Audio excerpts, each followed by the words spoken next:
नमस्कार, श्री स्वामी समर्थ, श्री गुरुदेव दत्त.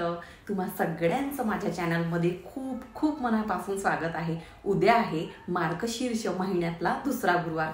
बोलता बोलता उद्या दुसरा गुरुवार आला. आपण सगळेजण गुरुचरित्र पारायणाला बसलो आहोत. कोणी सामूहिक पारायणाला बसला आहे किंवा कोणी घरात पारायणाला बसलेला आहे. आता उद्या तुम्हाला अतिशय महत्त्वाची सेवा करायची आहे. प्रत्येक मार्गशीर्ष महिन्याच्या गुरुवारी लक्ष्मी प्राप्तीसाठी विशेष अशा सेवा मी तुम्हाला सांगणार आहे. आवर्जून करा, अनुभव आल्याशिवाय राहणार नाही. तुम्हाला काय करायचं आहे, माता लक्ष्मीला आकर्षित करणाऱ्या आपल्या कुलदेवीला पण आणि माता लक्ष्मीला आकर्षित करणाऱ्या किंवा त्यांना अतिशय प्रिय असणाऱ्या वस्तूपैकी एक वस्तू आहे लवंग. लवंगाचा उपाय तुम्हाला करायचा आहे. आता सगळ्यात महत्त्वाचं, हा जो उपाय करून सेवा करून तुम्हाला खूप काही धन दौलत मिळणार आहे असं मी म्हणणार नाही, पण हो, महालक्ष्मीची कृपा तुमच्यावर राहील एवढं मी तुम्हाला शाश्वती देते. त्यातल्या त्यात संपत्ती म्हणजे फक्त पैसा नाही, घरात सुख शांती नांदेल, घरात समाधान नांदेल, घरात घर आपलं गोकुळासारखं होईल. ते खूप महत्त्वाचं असतं. पैसा माणूस कमवतच असतो, पण सुख कमवायला आणि ते मिळणं हे सुद्धा भाग्याचं असतं. तुम्हाला काय करायचं आहे, लवंगा घेताना लवंग तुटलेली किंवा अर्धी चीर पडलेली अशी नाही घ्यायची आहे. फुलासकट लवंगा घ्यायची आहेत. फूल म्हणजे काय, छोटा छोटा बॉल सारखा असतं बघा, त्याला फूल म्हणतात. संपूर्ण अख्खी आपल्याला लवंग घ्यायची आहे. अशा किती लवंगा घ्यायच्या आहे, 11 लवंगा घ्यायच्या आहे.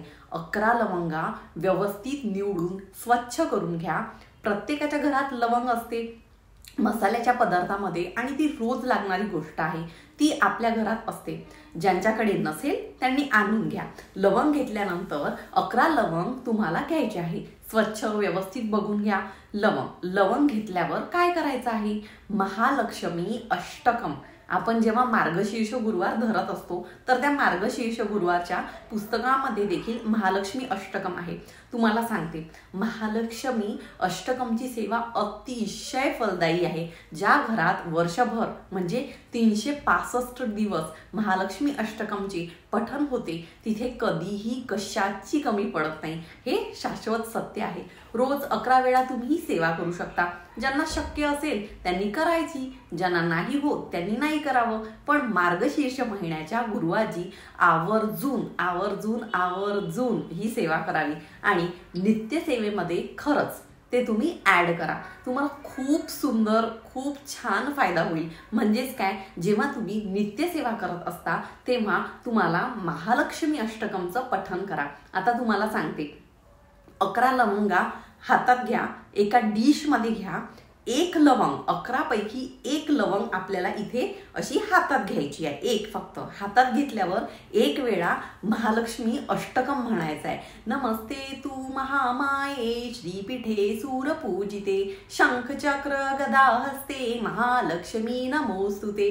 नमस्ते गरुडारूढे कोलासूर भयंकरी सर्व पाप हरे देवी महालक्ष्मी नमोस्तुते. एकदा म्हटलं, सेवा केली की ती लवंग बाजूला ठेवा. दुसरी लवंग घ्यायची, परत 1 वेळा महालक्ष्मी अष्टकम म्हणा, परत ती बाजूला ठेवा. तिसरी लवंग 1 वेळ घ्या, महालक्ष्मी अष्टकम म्हणा, मग परत ती साईडला ठेवा. असं तुम्हाला 11 लवंगा, एक खट्टी लवंग हातात घ्यायची नाही.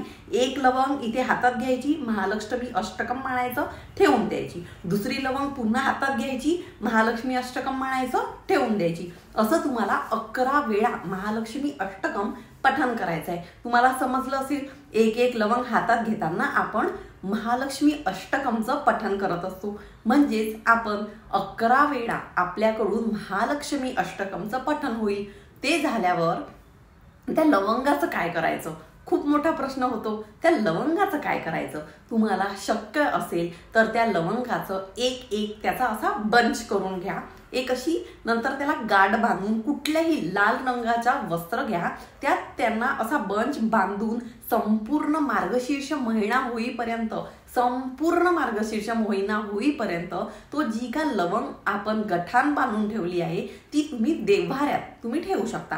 रोज त्याची तुम्हाला पूजा करायची आहे. काही नाही, फक्त धूप दीप ओवाळायचं आणि महालक्ष्मी अष्टकम एकदा पठण करण्याचा प्रयत्न करा. नाही, ज्यांना देवघरात ठेवणं शक्य नाही त्यांनी त्यांच्या तिजोरीमध्ये ठेवा. तुमची इच्छा आहे तुम्ही हे सुद्धा करू शकता. आता तिजोरीत ठेवल्यानंतर ताई याचं काय करायचं? तिजोरीत ठेवल्यावर मार्गशीर्ष महिना जेव्हा संपणार अर्थात शेवटच्या गुरुवारी तुम्ही काय करायचं, हे त्या लवंगा काढायच्या आणि त्या तुम्ही स्वतः खायच्या. आता लवंग मसाल्याच्या भाजीत टाकू का, यात टाकू का, कुठल्याही अशा कमेंट्स करू नका. तुम्हाला काय करायचं आहे, त्या लवंग्या तुम्ही काळा करा, त्या काळ्यामध्ये टाका, चहामध्ये टाका. आणि नाहीतर बेस्ट वे, रोज एक चगडायची. कोणीतरी घरातली कुलस्त्रीनी रोज एक लवंग खा. अर्थात खाल्ल्यावर जो चोथा असतो, जो चोथा आमच्याकडे चोथा म्हणतात, तो चावून चावून खायचा. तो फेकून पण नाही द्यायचा आहे. अर्थात आपल्या शरीरासाठी पण खूप हेल्दी आहे. वातावरण खूप थंड झालेलं आहे सगळीकडे पाहिलं गेलं तर तुम्ही लवंग आरामात खाऊ शकता. अतिशय प्रभावी सेवा आहे. महालक्ष्मी अष्टकम किंवा तुम्ही देवघरात जर ठेवलेलं असेल तर मार्गशीर्ष महिना संपला की तुम्ही ते काढू शकता.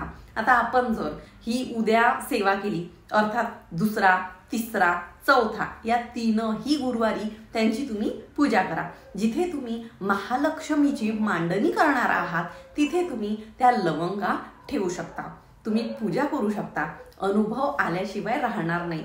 तुम्हाला माहिती आहे भगवान विष्णूची सेवा आपण करत असतो. महालक्ष्मीची सेवा करण्यामध्ये महालक्ष्मी अष्टकम खूप प्रभावी सेवा आहे आणि त्यावर तुम्ही लवंगाचा हा उपाय करत असता तर घरात दरिद्री, नकारात्मकता आणि तुम्हाला सांगू का, घरात जर कोणी असं असेल ना की लाईक त्याला व्यसन आहे किंवा तो हट्टी आहे, ज्याला कष्ट करण्याची हिंमतच राहिली नाही, ज्याला काहीच करू वाटत नाही, ज्याला फक्त आयतं लागतं, ज्याला आयतं लागतं असं म्हणतो, किंवा बऱ्याच वेळा असं होतं की मुलांना खूप चान्स दिलेला असतो पण मुलं ऐकत नाही. अशा वेळेस त्यांना गुपचूप तुम्ही ती लवंग देऊ शकता.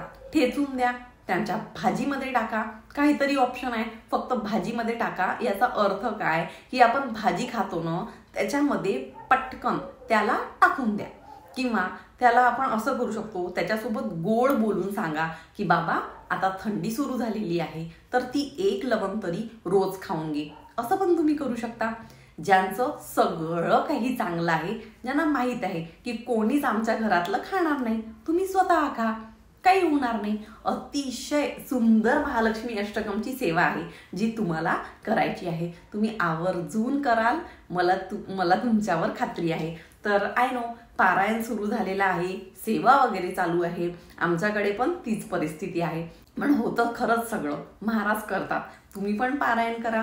जेवढी जास्तीत जास्त सेवा करता येईल तेवढी तुम्ही करा. झालेली सेवा महाराजांच्या चरणी मी रुजू करते आणि आजचा व्हिडिओ इथेच थांबवते. जर आवडलं असेल तर माझ्या व्हिडिओला लाईक करा, माझ्या चॅनलला सबस्क्राईब करा. भेटू पुन्हा अशाच एका नवीन महत्त्वपूर्ण व्हिडिओ सोबत.